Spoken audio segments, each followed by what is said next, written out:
Hi, everyone. I am so glad to be with Phil Fay today. Phil, thank you so much for being with us today. Yeah. Phil and his wife Nancy are founding members of SRPC. And a while back, I got together with Phil, and we just spent some time talking a little bit about your faith journey. And I'm grateful that you're willing to share that with us today. I wanted to start just by asking you what I think is a temptation and an inclination on all of our parts, and that is when it comes even to matters of faith, to try hard, to do good or to do better, to give effort toward pleasing God. And I know that's a temptation for almost everybody. And I was wondering if you'd share with us a little bit about what that has looked like in your own life, in your own faith journey. Sure. Well, first of all, Mark, it's my pleasure to be here. I guess what I think of when you ask that question, I think of work. And my dad loved work. And I started working when I was about 15. I did chores around the house, that kind of stuff. But I actually had a job when I was 15. And then I loved it.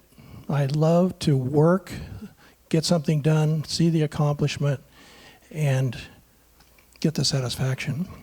So that's been my beginning. When I became a Christian, 15 years later, at 30 years old, it was work. It was work because there's work to be done in the church, and I liked it, and so there was opportunities, and I would volunteer, and I realized that gave satisfaction. A lot of times it was hard work, and sometimes it was a pleasurable work, but it was work. And so that was just my nature, work. And more recently, I've realized that it's good to do those things, but when something didn't quite work the way I thought it should, my inclination is try harder. Mm-hmm. Put the nose to the grindstone, that kind of thing. Right. And it really doesn't work that way. And that's I can get the work done, but there's no joy in it. There's no satisfaction, but it is getting done. And the other aspect of that is I like to please people, and so I try harder. Yeah. And boy, I've just realized that that's not the way to go. And one thing that's actually helped me recently, and I thought I was doing the right thing, and a lot of the things I was doing were the right thing, but I was trying to please Christ by working harder. And that's not the way he looks at things. Yeah. And so I've had a chance, actually quite recently, to look more at Christ's character. And he did work while he was here, but his character is he's humble, and he's gentle, and he invites us to join him, and in fact to come to him. And that was the part that was missing from me. I was doing it on my own. And I know there's a lot of reasons that I have and other people have for kind of struggling with that idea of grace, that it's all been done for us. But if you could tell us a little bit about why grace is hard for you. I'm hunching that some people might resonate. There's a couple phrases, or there's one that comes to mind that, and you mentioned it, that Christ has done all the work for us. So I'm thinking, well, what do I have to do? Well, I have to try. I have to do, and it keeps coming back to that, trying harder. But also, I look at my life as only Christ can see it. Others cannot. I can. And oftentimes I don't like what I see. And that's really what triggered me to become a Christian. I was tired. I was tired of carrying the guilt around, the burden that I felt. And that was, when I was 30 years old. But even today, I revert back, but then I realize I'm tired of it. I'm tired of carrying that burden around. And there was a game that came out in the 70s. It was called Whack-A-Mole.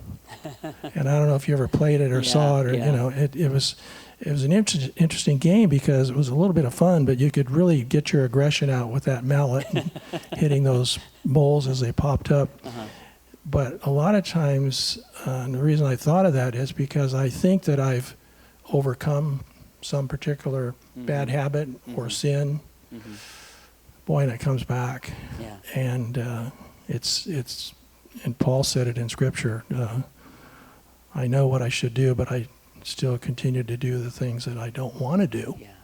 So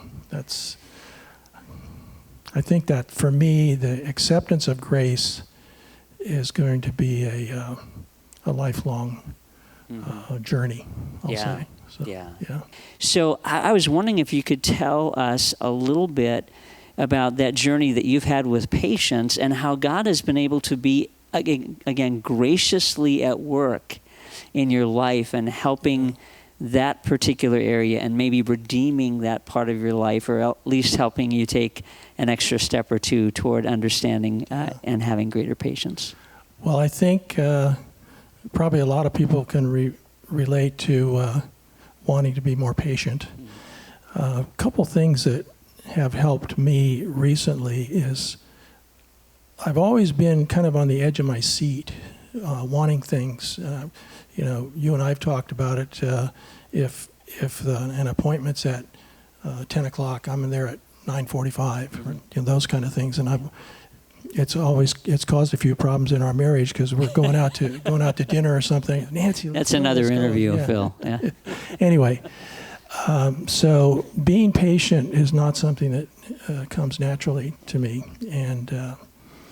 but recently, being in this men's group that has been in it for several years, and we meet on Thursdays, currently on Zoom, and just being with the other men, and we talk about our lives, our concerns, our joys, our happiness, our disappointments, but just being with other men and kind of letting go of some of the urgency that I had been feeling for so many years.